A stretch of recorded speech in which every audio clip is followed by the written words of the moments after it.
In 1624, on the southern tip of Manhattan Island, a small Dutch trading post was planted. It was not founded for glory, not for religion, not for empire. It was founded for profit. That single motive, profit, would shape every decision, every conflict, and every legacy of New Amsterdam. Before we dive into the bustling streets and crowded docks of New Amsterdam, we must ask, why did the Dutch cross the Atlantic at all?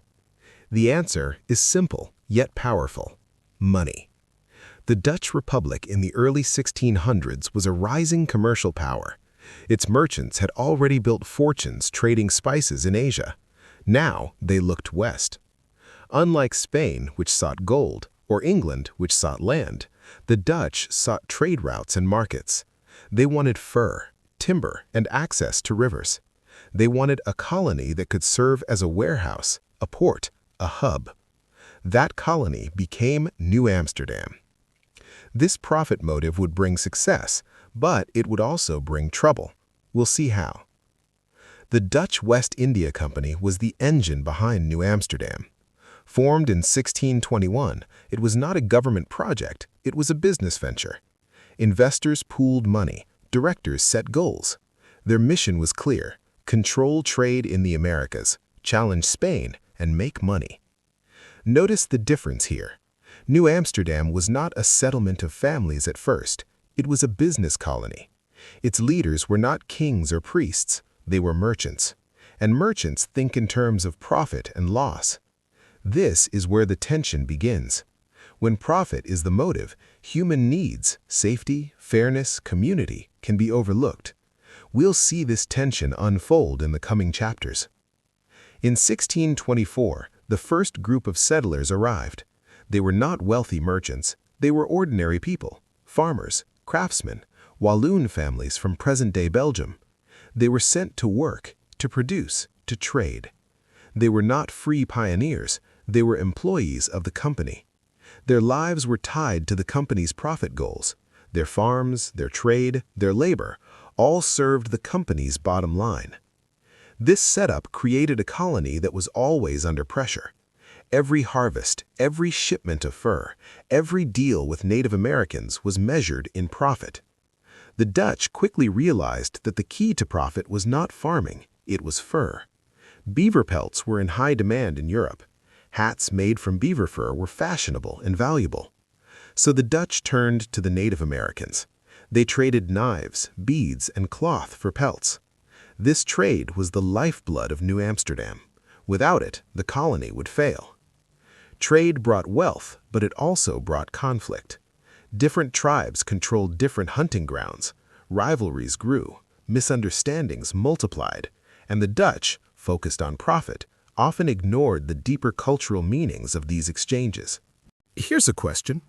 Why Manhattan? Why that small island? The answer lies in geography.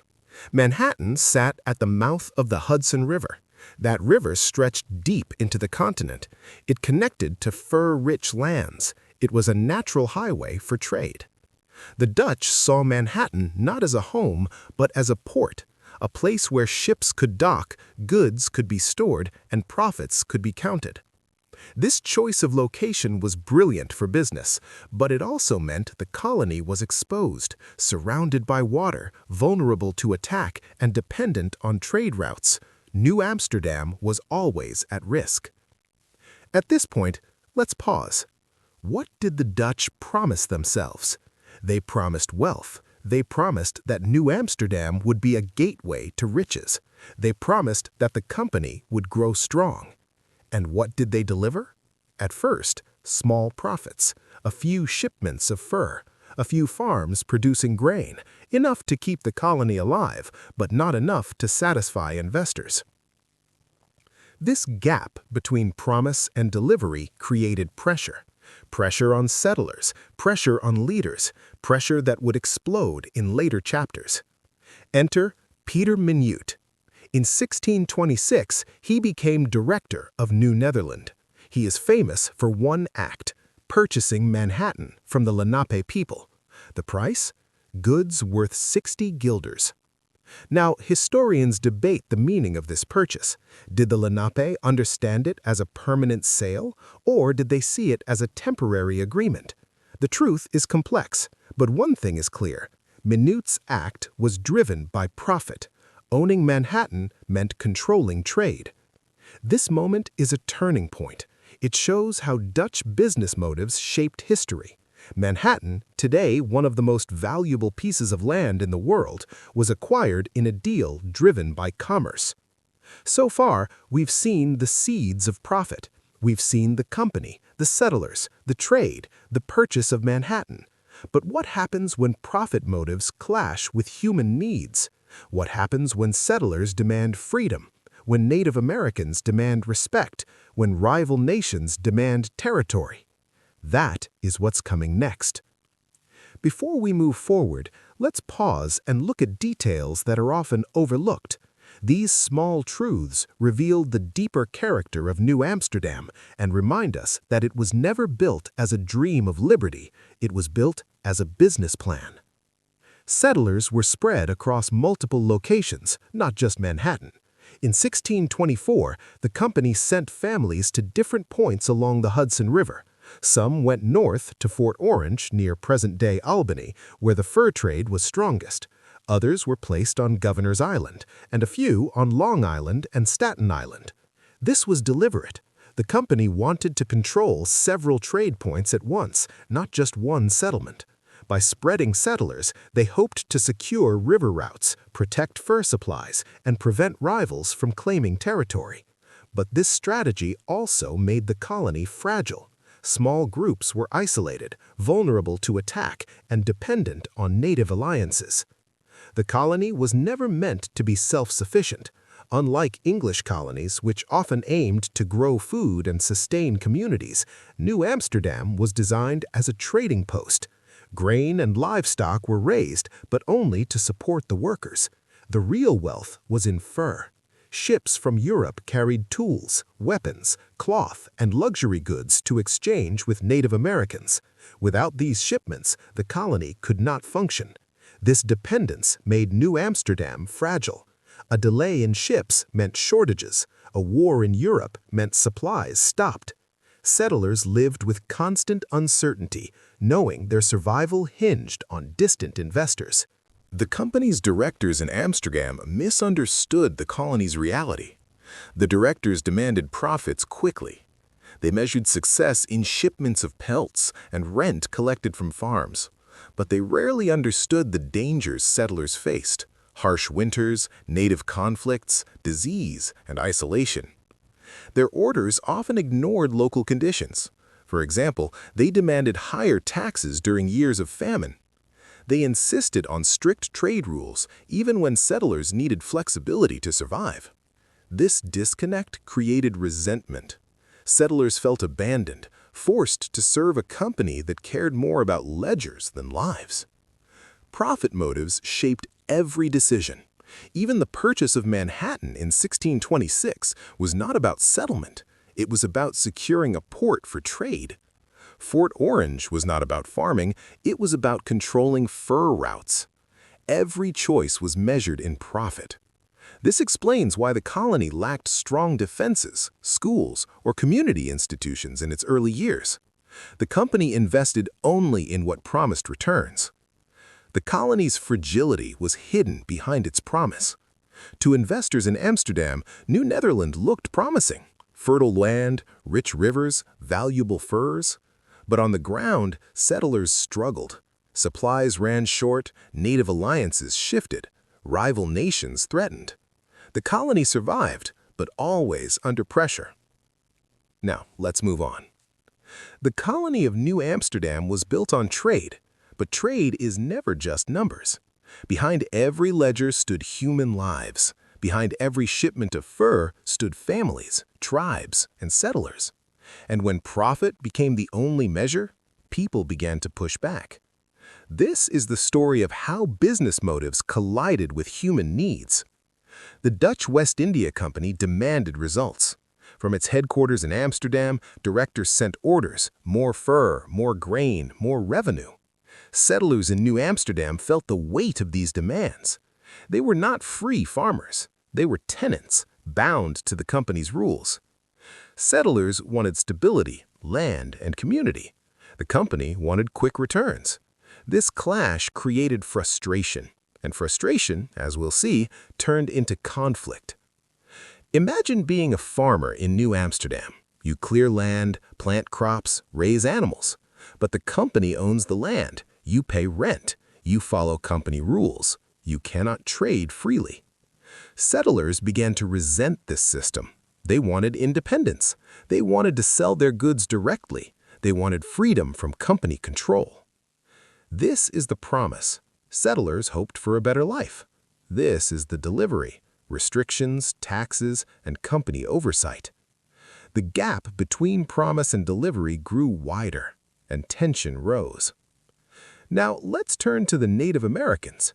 For them, trade was not just business. It was part of diplomacy, part of culture. But the Dutch saw trade only as profit. At first, relations were peaceful. The Lenape and other tribes exchanged pelts for European goods. But misunderstandings grew. The Dutch demanded more fur. They pushed deeper into hunting grounds. They ignored tribal boundaries. When trade is pushed too far, trust breaks. And when trust breaks, conflict follows. By the 1640s, tensions exploded. Governor William Kieft, desperate to show profits, imposed a tax on local tribes. He demanded payments in corn and wampum. The tribes resisted. Kieft responded with violence. In 1643, Dutch soldiers attacked native villages near present-day Jersey City. Hundreds were killed. This massacre shocked the colony. It sparked years of war known as Kieft's War. This war was not about land. It was about profit. The company wanted control of trade. The tribes wanted respect. The clash was brutal. Let's pause here. What was the cost of profit motives? Settlers lived in fear of raids. Native families were destroyed. Trade routes collapsed. The colony's reputation suffered. All because profit was placed above people. The company's greed led to bloodshed. In 1647, Peter Stuyvesant arrived as the new governor. He was strict, authoritarian, and deeply loyal to the company. His mission was clear: restore order, protect profits, and rebuild the colony. Stuyvesant's rule created new conflicts. He clashed with settlers who demanded more rights. He clashed with religious minorities who wanted freedom. He clashed with anyone who threatened company control. Many settlers quietly ignored company rules and traded directly with Native Americans. The Dutch West India Company demanded that all fur transactions go through its officials, but settlers saw opportunities to profit on their own. They exchanged goods, knives, cloth, alcohol, for pelts outside official channels. This underground trade was risky. If caught, settlers faced punishment. Yet it shows how people resisted profit control. They wanted independence, and they were willing to break rules to get it. This secret economy weakened the company's monopoly and revealed the limits of corporate authority in a frontier colony. Governor Willem Kieft's decision to tax native tribes and his brutal attacks in 1643 sparked years of violence. Villages were burned, families fled, trade collapsed. At one point, settlers debated abandoning Manhattan altogether. The colony seemed doomed. Letters sent back to Amsterdam described fear and despair. Investors worried that their business plan had failed. This moment is critical. It shows how fragile New Amsterdam was. A single governor's profit-driven policy nearly destroyed the settlement. Survival depended not on wealth, but on rebuilding trust and peace. When Peter Stuyvesant arrived in 1647, settlers felt mixed emotions. On one hand, they hoped his strict discipline would bring stability after years of chaos. On the other hand, they feared his authoritarian style. Stuyvesant was loyal to the company, not to the settlers. He enforced rules, punished dissent, and demanded obedience. For merchants and farmers, this meant tighter control over trade and daily life. Yet his presence also meant stronger defenses, better organization, and renewed order. His arrival symbolized the colony's dilemma. Stability came at the cost of freedom. The Dutch West India Company had grown tired of chaos. Kieft's War had nearly destroyed the colony. Settlers were restless. Profits were low. The company needed a strong leader. They chose Stuyvesant. He promised discipline. He promised stability. He promised to protect trade. But promises are easy. Delivering them in a colony full of tension was another matter. Stuyvesant was not a gentle man. He was strict, proud, and deeply loyal to the company. He believed in hierarchy. He believed in obedience. He believed that profit required order. This is where the suspense builds. Settlers wanted freedom. Stuyvesant wanted control. The clash was inevitable. Stuyvesant's first task was to rebuild. Farms had been abandoned. Trade routes were broken. Native relations were fragile. He ordered fortifications. He strengthened defenses. He pushed settlers to return to work. Slowly, trade revived. Ships once again carried fur and grain to Europe. Profits began to rise. While profits grew, resentment also grew. Settlers felt trapped under Stuyvesant's rule. One of the most striking conflicts under Stuyvesant was religious. The colony was diverse. It had Dutch Reformed Protestants, Lutherans, Jews, Quakers, and others. Stuyvesant, a strict Calvinist, tried to enforce religious uniformity. He banned Quaker meetings. He restricted Jewish worship. He punished dissenters. This is the promise. He promised unity. This is the delivery, division and anger. Settlers began to see Stuyvesant not as a protector, but as a tyrant. Settlers did not stay silent. They demanded a voice. They wanted representation. They wanted to influence decisions. In 1649, a group of settlers petitioned the company for more rights. They argued that Stuyvesant's rule was too harsh. They asked for a council chosen by the people. This moment is critical. It shows how profit motives clashed with democratic desires. The company wanted control. Settlers wanted freedom. Stuyvesant also faced the challenge of native relations. After Kieft's War, trust was broken. Stuyvesant tried to rebuild peace. He negotiated treaties. He limited violence. But again, profit motives interfered. The company demanded more fur. Traders pushed deeper into native lands. Conflicts flared. This is the rhythm: promise of peace, delivery of tension. Stuyvesant's rule was always tied to trade. He fought smugglers who bypassed company rules. He punished settlers who traded privately with Native Americans. He enforced taxes. But smugglers kept trading. Settlers kept resisting. Underground markets thrived. This shows the deeper truth. Profit motives cannot fully control human behavior. People will always seek freedom. Peter Stuyvesant lost his right leg in battle while serving the Dutch West India Company in the Caribbean. His replacement was a wooden leg bound with silver bands. This leg became more than a prosthetic. It was a symbol of his authority. Settlers saw it as a mark of his toughness and his willingness to endure pain for duty. It gave him a commanding presence, and in the colony it became part of his legend. His silver-banded leg reminded everyone that he was not just a governor, but a soldier who had fought for Dutch power. Stuyvesant tried to enforce strict moral discipline. One of his rules was a ban on alcohol sales on Sundays. He believed that the Sabbath should be respected and that drinking undermined order. But settlers resisted. They ignored the ban, continued to drink, and mocked his attempts to control their habits. This small act of defiance shows how settlers valued personal freedom over company rules. It also reveals the limits of Stuyvesant's authority.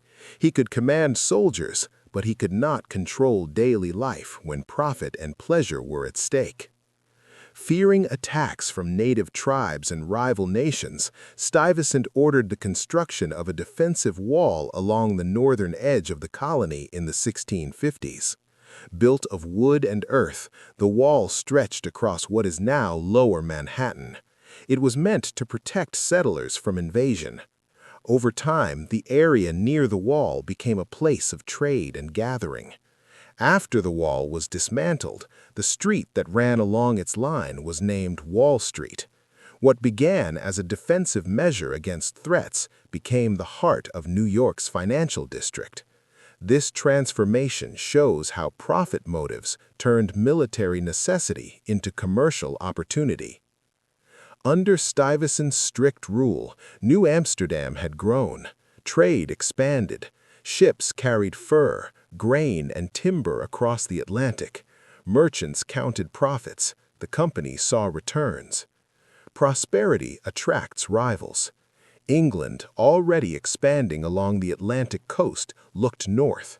They saw New Amsterdam as a barrier to their own trade.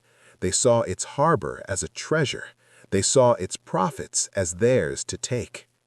By the 1650s, English colonies stretched from Virginia to New England.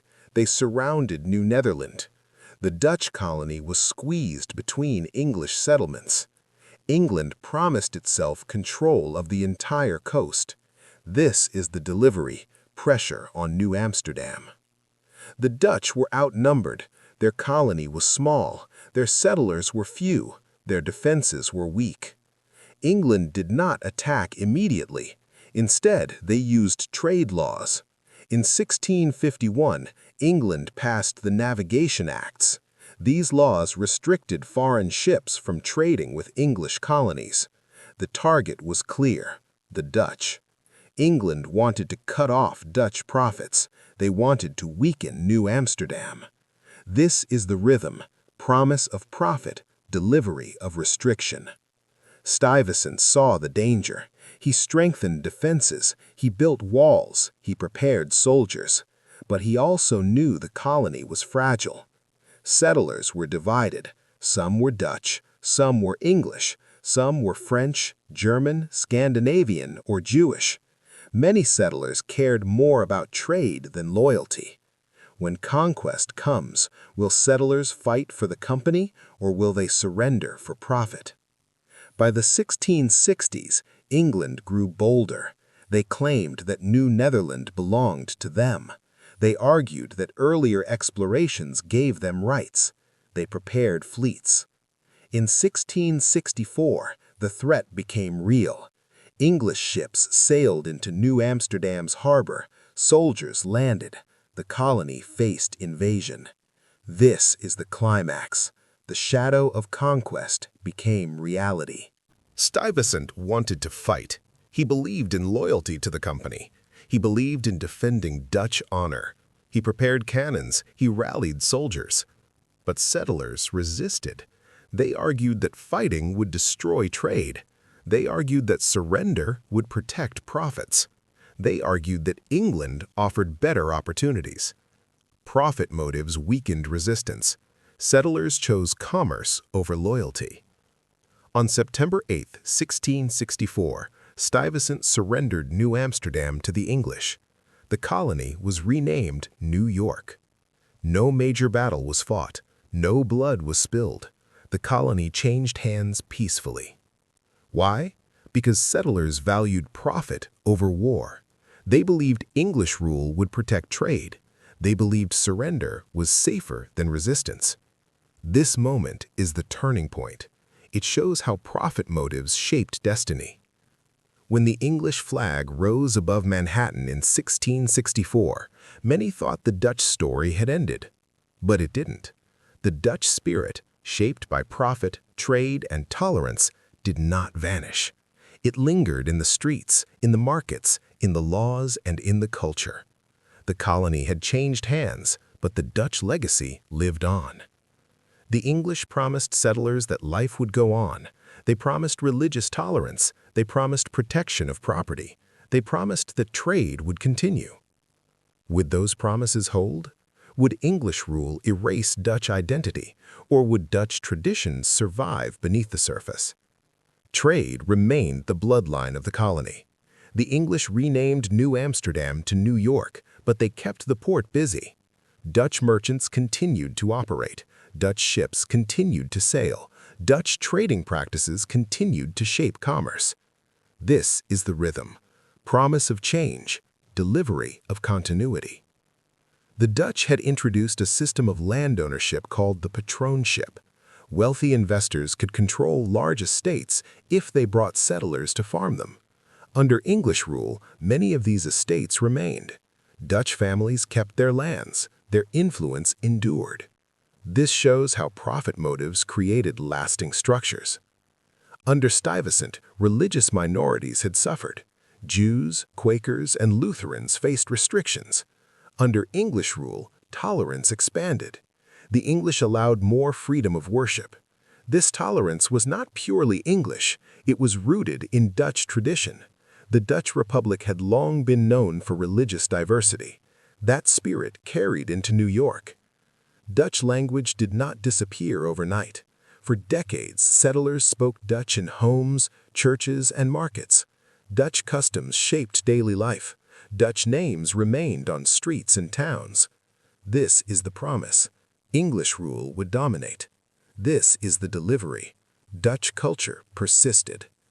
Dutch legal traditions also survived.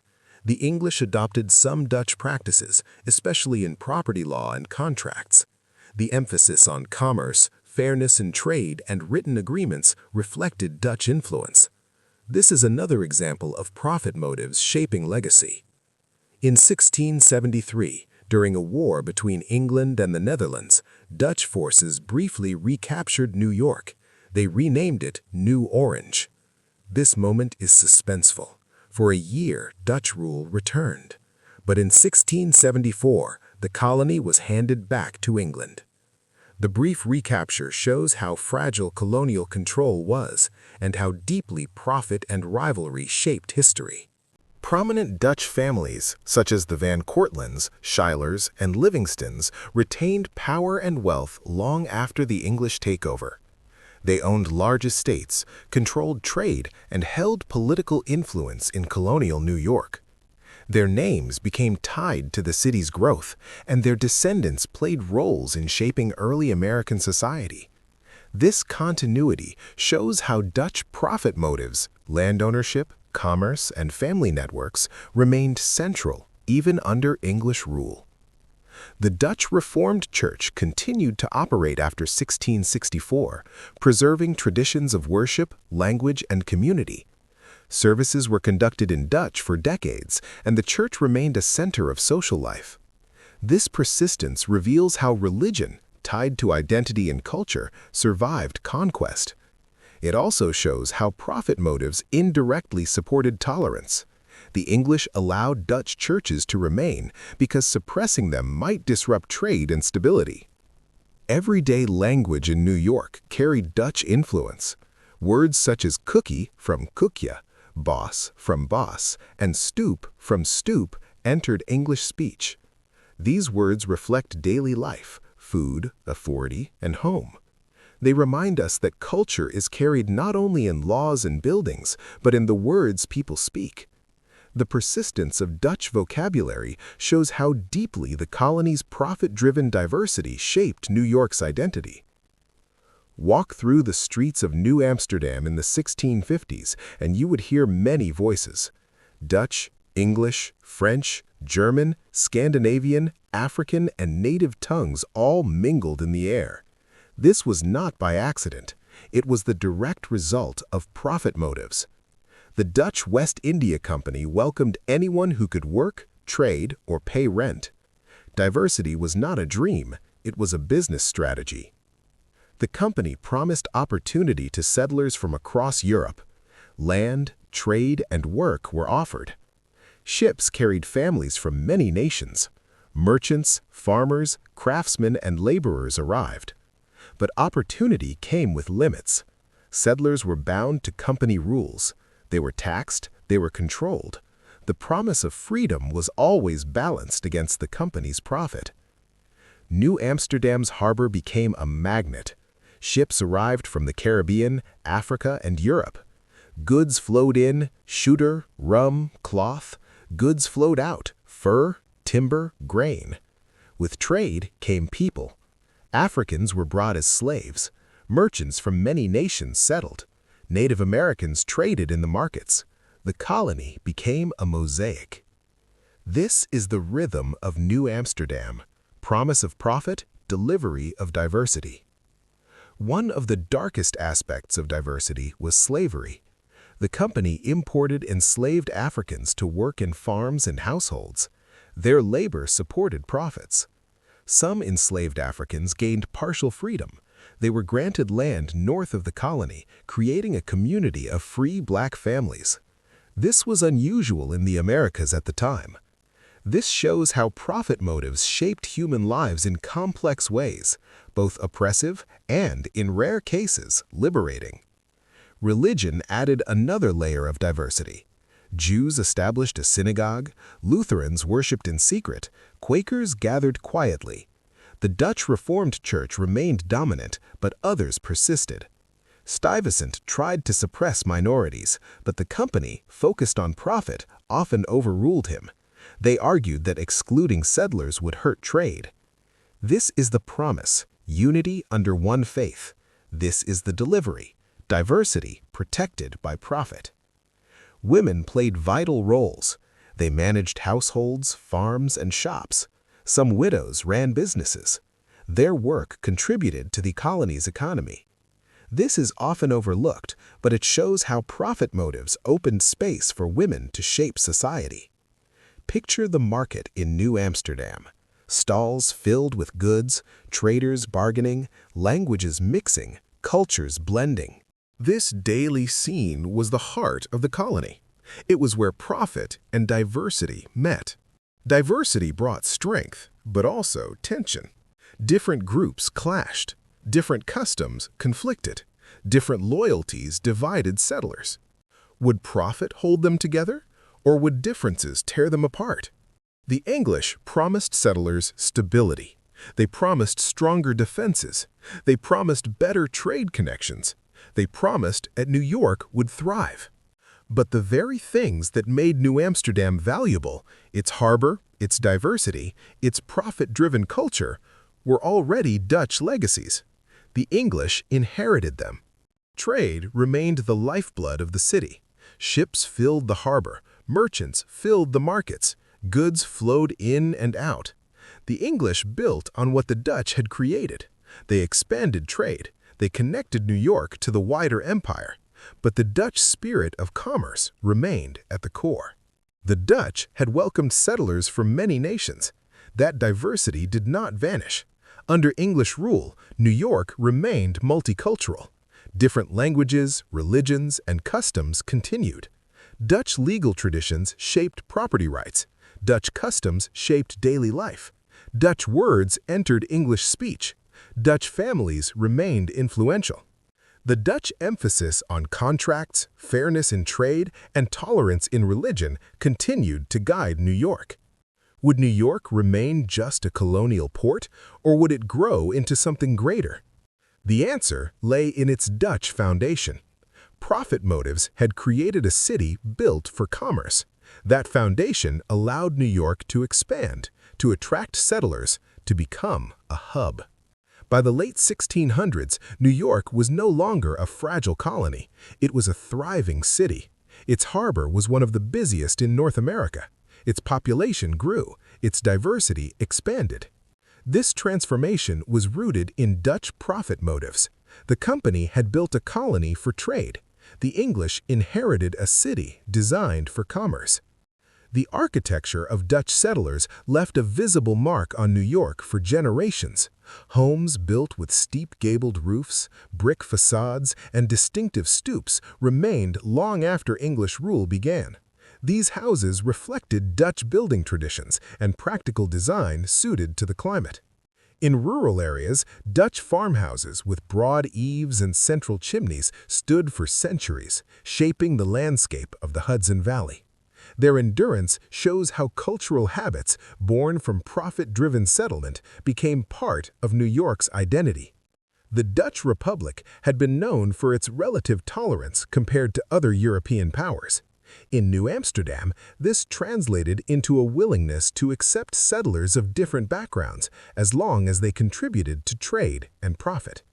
Jews, Lutherans, Quakers, and others found space in the colony, despite restrictions under governors like Stuyvesant. When the English took over, this tradition of diversity and tolerance remained. Over time, it became central to New York's identity as a city of immigrants, a place where commerce and culture thrived together. New Amsterdam's profit motives shaped New York's destiny.